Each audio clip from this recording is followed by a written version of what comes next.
الصنادل واش فيهم شي شويه ديال شويه ديال المعاش شويه او سر المهنه هذا؟ لا ماشي سر المهنه. شوف ولا اسمح لي لحساب المخرج. السلام عليكم، مباشره معكم سيد رضوان.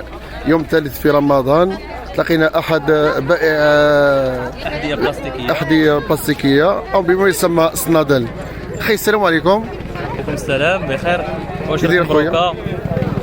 خويا انوار الدعوه اليوم شويه الحراره وتا السوق ما عمرش بزاف. المهم الحمد لله بنادم يبدل الروتين وصافي. صافي كتسمى المهم انتينا خرجتي توكلتي على الله. هادشي اللي كاين، وبنادم اللي كيخرج يتوكل على الله راه ما يرجعش خاوي. المهم النصيب كاين كيسمى. المهم النصيب كاين الحمد لله، ونطلبوا من الله التوفيق.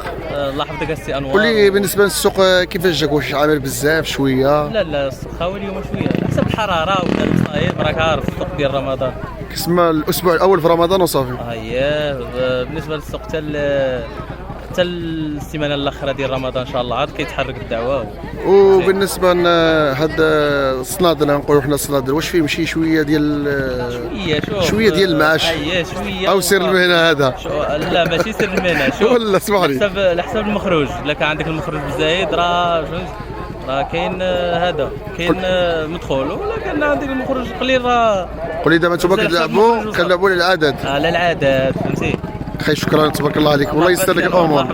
شكرا ومرحبا بكم واشكركم مبروكه.